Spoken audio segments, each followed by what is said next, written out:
Muitas vezes nós temos sido confrontados com a vida e nós que nos declaramos cristãos somos confrontados com a palavra de Deus e às vezes parece que as coisas não se encaixam. Parece que as coisas simplesmente não conseguem entrar num acordo e esta confusão gera para nós muitas vezes agonia e sofrimento. Então eu quero começar esta mensagem com uma pergunta. O que você considera como sendo o teu ponto forte ou a tua principal qualidade? Pare alguns instantes e avalie. Na sua opinião, não é para falar para mim, é para você mesmo. O que você considera como sendo o teu ponto forte ou a tua principal qualidade? Nós temos as nossas próprias avaliações ou percepções sobre o que nós somos. E eu quero hoje fazer você pensar sobre isso, avaliar essa realidade e buscar entender isso. Pensou já? Já achou a sua principal qualidade, o seu principal ponto forte? O que você acha que é o seu ponto forte? Muito bem. Segunda pergunta. Por que você chegou a essa conclusão? Por que você acha que esse é o teu ponto forte? Por que você acha que essa é a tua qualidade? Você deve ter uma razão para isso, não foi uma questão aleatória. Você não fez, esta. Você pensou, você avaliou, você considerou e com certeza o fez com base na tua própria experiência de vida. Por que você acha que esta é a tua principal qualidade ou teu ponto forte? Concluiu já? Muito bem. Vão lembrando as suas respostas. Terceira pergunta. O quanto da tua vida se baseia nessa premissa? Que premissa, pastor? De você achar que esse é o teu ponto forte, essa qualidade. O quanto do seu viver diário, das suas relações, do seu cotidiano, se baseia nesse teu ponto forte? O quanto você tem baseado a tua vida nisso? Cada um tem a sua opinião sobre si. Eu lembro que um dos exercícios que se fazia muito em empresas para a área gerencial anos atrás era juntar as pessoas e cada uma escrevia o que achava o ponto forte da outra. Então tínhamos, vamos fazer agora, sabe, Martilene? Todos nós, o que achamos? E ela fazia também o dela. E raramente as coisas batiam. Raramente as coisas batiam. E às vezes se tivesse 10 pessoas, eram 10 questões. Mas eu quero que você avalie. Eu quero que você pense. Então, quais são as suas perguntas? O que você considera como teu ponto forte? Por que você considera como teu ponto forte? O quanto da tua vida se baseia nesse ponto forte? Vamos ler o texto que está marcado aqui. Marcos capítulo 10. Evangelho segundo Marcos, no seu 10º capítulo, a partir do versículo 17. Já acharam? Marcos 10, a partir do 17. E pondo-se a caminho, correu para ele um homem, o qual se ajoelhou diante dele e lhe perguntou: Bom mestre, que farei para herdar a vida eterna? E Jesus lhe disse: Por que me chamas bom? Ninguém é bom senão um, que é Deus. Tu sabes os mandamentos: não adulterarás, não matarás, não furtarás, não dirás falso testemunho, não defraudarás alguém, honra teu pai e tua mãe. Ele, porém, respondendo, lhe disse: Mestre, tudo isso tenho guardado desde a minha mocidade. Jesus, olhando para ele, o amou e lhe disse: Falta-te uma coisa. Vai, vende tudo quanto tens e dá aos pobres, e terás um tesouro no céu. E vem, toma a cruz e segue-me. Mas ele, pesaroso desta palavra, retirou-se triste, porque possuía muitas propriedades. Então Jesus, olhando em redor, disse aos seus discípulos: Quão dificilmente entrarão no reino de Deus os que têm riquezas. Vamos parar aqui. Esse jovem tinha, como todos nós temos, o que ele acreditava ser os seus pontos fortes. Alguns ele declarou, outros ele demonstrou. Ele era corajoso, ele sabia usar palavras. Bom mestre, ele era capaz de reconhecer alguém que era bom, ou pelo menos que ele achava bom. Ele conhecia a lei e vivia de acordo com essa norma da lei. Às vezes você tem riquezas, mas elas são o teu maior problema. Às vezes, aquilo que você considera o teu ponto forte, a tua riqueza, a tua fortaleza, é a tua maior fraqueza. Esse jovem usou todas as suas fortalezas, usou todos os seus pontos fortes e os apresentou. E é interessante que no versículo 21, depois que ele faz toda a sua apresentação, todo o seu discurso, toda a sua colocação, toda a sua capacidade de argumentação, vemos Jesus que olha para ele e o amou. E vai exatamente em tudo isso que ele considerava o seu ponto forte e desmonta. E o apego dele ao seu ponto forte, esse jovem rico, o impediu de seguir a Jesus. Muitas pessoas limitam esta passagem do Evangelho a apenas a questão de uma crítica à religiosidade, uma crítica a ter fortunas. Mas não é disto somente que fala o texto. O texto vai muito além disso. Ele fala daquilo que você considera como sendo a sua riqueza, como você considera o seu ponto forte. E apesar de nada disso ser aceito por Cristo, isso não gerou em Cristo uma rejeição por parte dele para com o jovem. Volto a repetir o versículo 21, que ele olhando, o amou. Ele não aprovava nada daquilo do jovem, mas ainda assim, o amou. O tema dessa mensagem é olhando com outro olhar. Como eu tenho me visto? Como eu tenho visto as pessoas? Normalmente eu vejo as pessoas tendo por base o que eu considero meu ponto forte. Eu não me considero pobre, mas se o Elon Musk, um dos homens mais ricos do mundo, olhar para mim e para minha conta bancária, vai dizer miserável, pobre, mendigo esse homem. Eu não me considero um homem baixinho, mas se eu ando ao lado de Pablo, Kleber e Aslan, eu viro baixinho. Eu tendo a medir a mim mesmo de um jeito e acabo medindo as pessoas ao meu redor com base nesse jeito.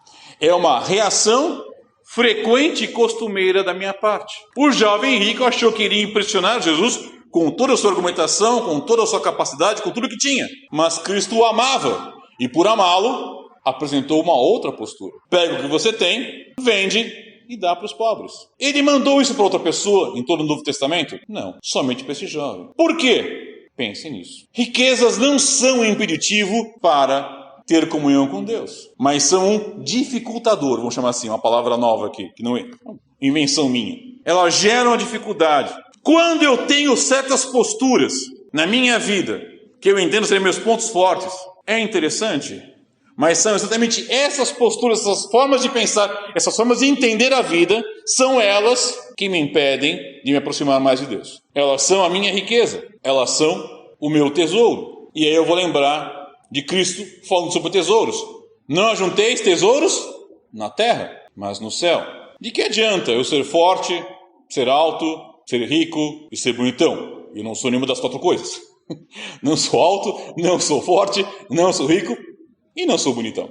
Não sou. Mas quando eu morrer, onde vai ficar tudo isso? Em nada, lugar nenhum. Ela vai deixar de existir. Essas minhas riquezas, a minha oratória, a minha capacidade de argumentação, a minha inteligência, a minha beleza, o meu poder de convencimento, onde ficam quando eu morro? Deixam de existir. O que você considerou como sendo o teu ponto forte? Por que você considerou assim? O quanto sua vida se baseia nele? Entenda, são exatamente esse ponto forte que pode ser o que te impede de viver mais para Cristo. Essas riquezas que Cristo fala aqui no texto não são meramente ouro, prata, dólares, euros, diamantes. São tudo o que eu considero importante. Porque ele continua o texto. Vamos ler mais um pouquinho do texto? Seguindo aqui. 24. E os discípulos se admiraram dessas suas palavras. Mas Jesus, tornando a falar, disse: Filhos, quão difícil é para os que confiam nas riquezas entrar no reino dos céus. Percebam que ele não fala quão difícil é para quem é rico entrar no reino dos céus, mas para quem confia na riqueza. Não é errado que você seja bonito, forte, alto, inteligente, o que é que seja. Isso não é um pecado. O pecado vai estar aonde?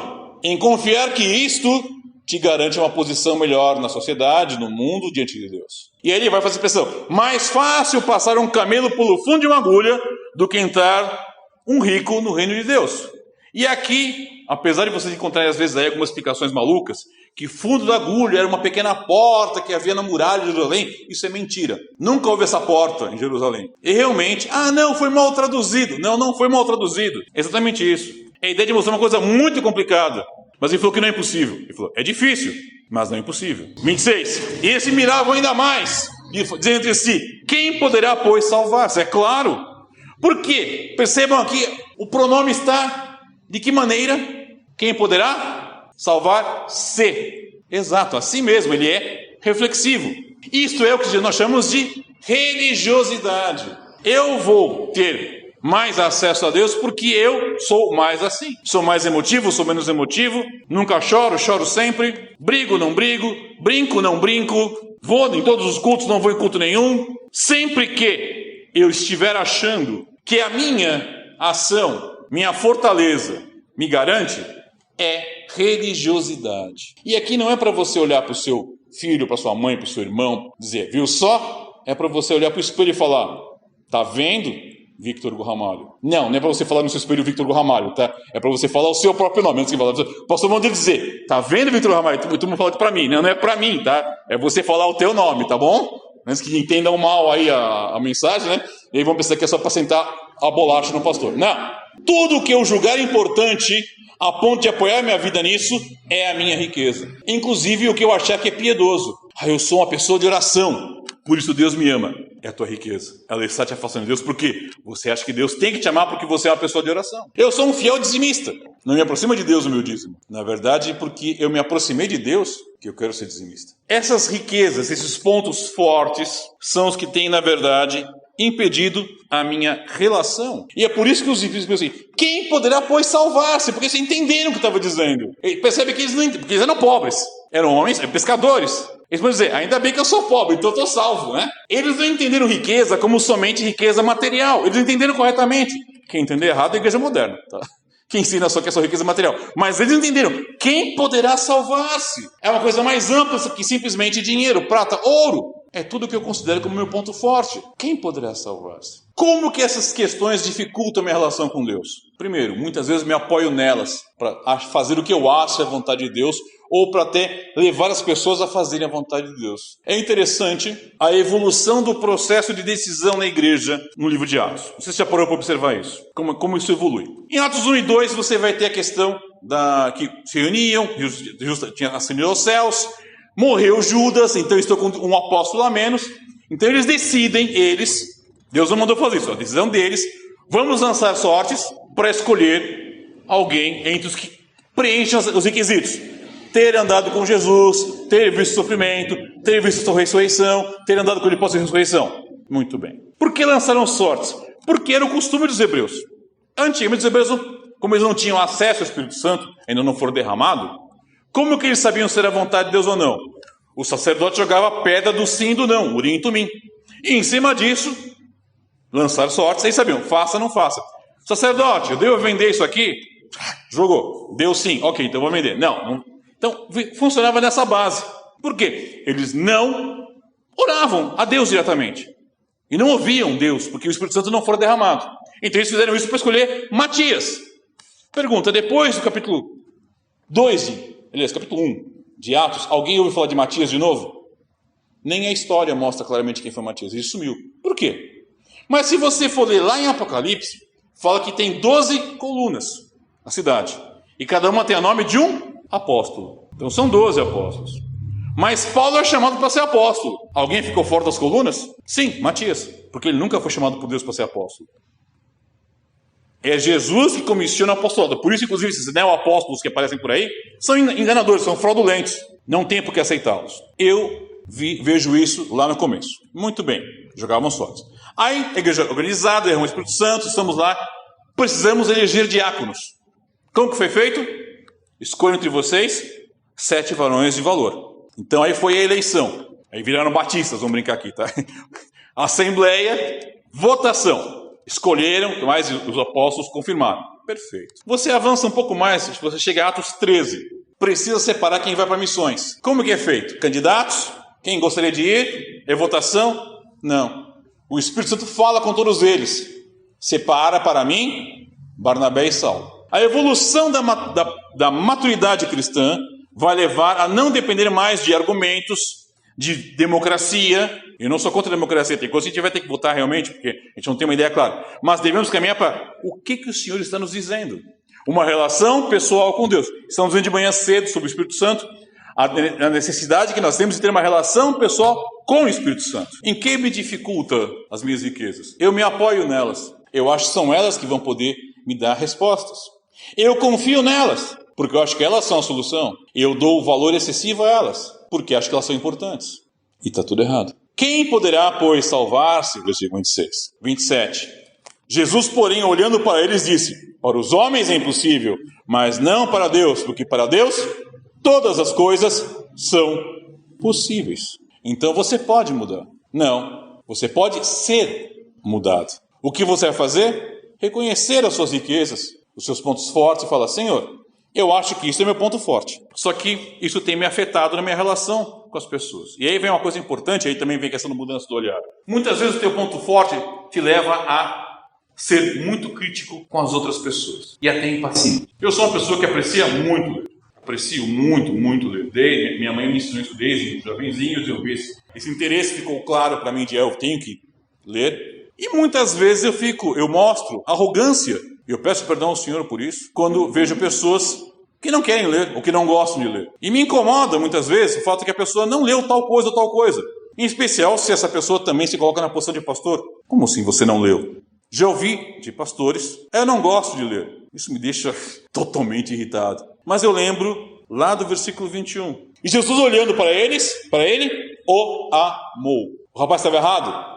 Tá, bem errado. O que Jesus fez? Amou, olhou e amou. Tocou na varetinha que derrubava todo o prédio. É verdade. Não foi atrás dele. Deixou ele embora. Isso não se questiona. Mas ele o amou. Não deu uma bronca nele. Não, você está errado de fazer assim, tem que mudar isso. Ele fez isso? Fez, sem fazer. Ele o amou. Alguém poderia repreender o jovem? Sim, quem? Jesus. Ele o repreende? No começo ele não fala, por que você chama de bom? Porque ele quis expor a hipocrisia daquele jovem de tentar bajular. Mas ele o amava. Ele o conhecia? Nada indica que o conhecesse. O amou porque é Deus. Ah, mas eu não posso amar. Em Cristo você pode. Quem poderá salvar-se? Jesus, porém, olhando para eles, disse, para os homens é impossível, mas não para Deus, porque para Deus todas as coisas são possíveis. E aqui o pessoal pega esse versículo e torce à vontade. Já perceberam? Usam para dizer que vai conseguir um carro novo, uma casa nova, um emprego.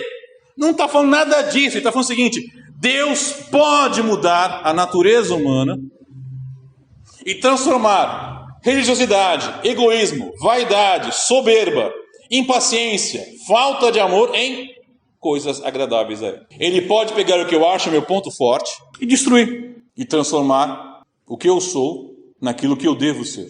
Mas percebam como o ser humano demora para entender, o ser humano é teimoso para perceber, o ser humano não consegue perceber muitas realidades. E aqui está o texto que continua. E Pedro começou a dizer-lhe o quê? Eis que nós tudo deixamos e te seguimos. O que é isto? O que significa isso? Isso é vaidade, religiosidade. Nós deixamos tudo para te seguir, Senhor. Não somos como Ele. Nós não somos pessoas que simplesmente fazem a coisa errada. Nós temos que entender a nossa compreensão e percepção de justiça própria. Eu fiz para Deus, não deve existir. Porque é Ele que faz em nós. O próprio Paulo diz, pois é Ele que opera em nós. Ele que faz em nós. E eu preciso entender isso. Como alguns dizem, mas por que então? Quando eu faço errado sou eu, quando eu faço certo é Deus. Porque Ele é Deus e perfeito, eu sou o ser humano imperfeito. Simples assim. O problema é que o nosso orgulho, nossa vaidade, nossa soberba não quer ver isso. Então, é minha soberba quando eu acho que fulano e tal não leu o suficiente. É minha soberba, vamos supor que eu fosse um cara, você vê muito, uma pessoa que faz muita ginástica, está vivo na academia. Como que você não faz ginástica? Como que você não faz exercício? Será que eu parei a perguntar se aquela pessoa tem condições? Tem tempo? Foi orientada? Foi apoiada para fazer isso? A pessoa deixa um vício, qualquer que seja ele, e acha que, por que o outro não deixou ainda, se eu já deixei? Que bom que você foi levado a deixar por Deus. Que tal agora você ser usado por Deus para ajudar outros a deixarem também? Com amor e não com imposição. Porque o vício era um problema, um pecado, é verdade. Mas a soberba de achar que você sabe a solução e por que o outro não põe em prática, também é soberba. Também é arrogância. Cristo foi questionado e condenado por comer com pecadores, não é verdade? Mas se ele não comesse com pecadores, ele passaria a vida inteira comendo sozinho, né?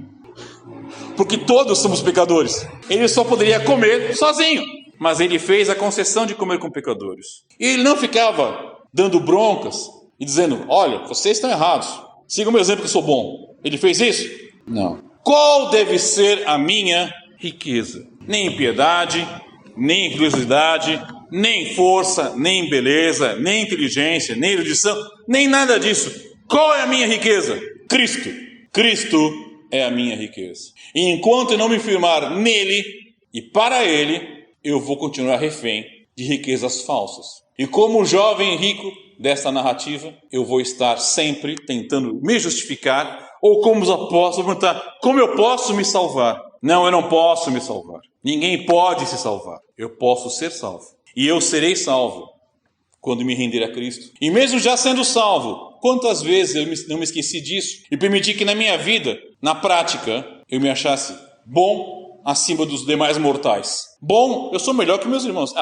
Olha, eu posso até não ser muita coisa, mas eu sou melhor que irmão fulano de tal. Talvez você nunca tenha dito essas palavras, mas talvez tenha pensado ou sentido isso. E aí a gente lembra de quem? Do publicano e do fariseu. Obrigado a Deus porque eu não sou com esse miserável publicano. Você não orou assim, mas talvez você se considerou dessa mesma maneira. Mas ele é uma pessoa horrível. Essa pessoa é horrível, pastor. Você não sabe o que ele fez. Eu sei, mas eu tenho certeza que não é pior que eu.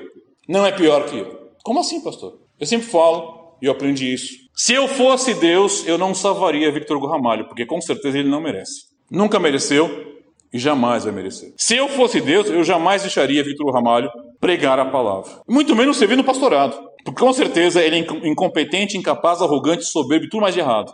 Porque ele é ser humano. E eu, Victor Ramalho, preciso aprender a olhar as pessoas quando errarem, olhar com amor. Olhando o amor.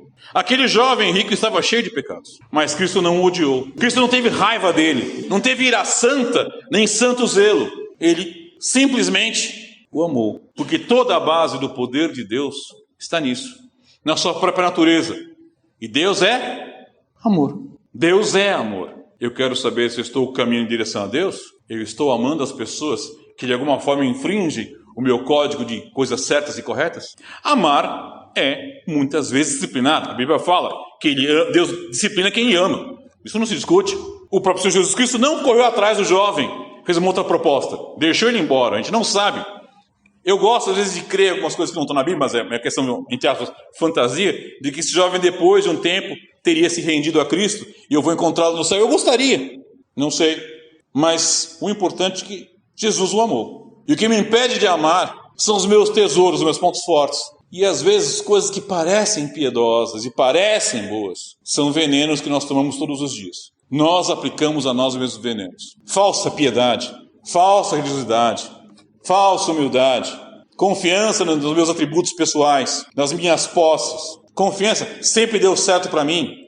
Eu cheguei até aqui e consegui. Essas questões nos afastam de Deus. E ao nos afastarem de Deus, nos impedem de ser úteis no reino de Deus para trazer mais pessoas para Cristo.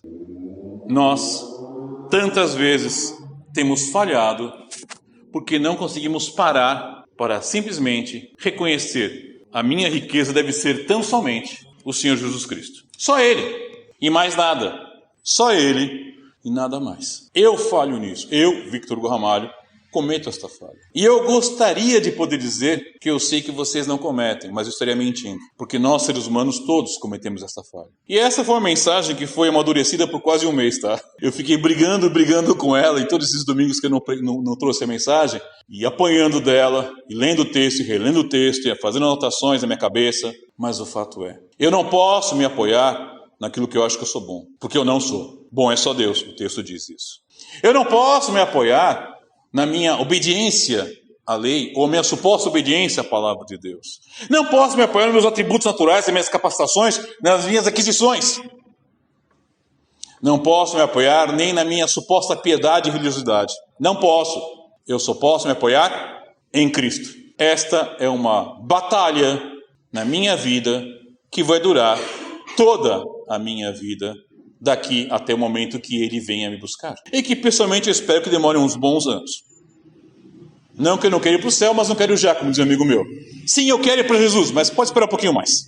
Eu tenho muita coisa a aprender ainda. Tenho muita coisa a ser moldado ainda por Ele e ser ensinado por Ele. E eu queria compartilhar com vocês essa mensagem. E espero que ela possa estar dando efeitos em vocês como deu efeito em mim ao estudá-la. Eu estou tentando trabalhar com ela e aprendê-la. Que Deus nos abençoe em sua graça e sabedoria. Amém?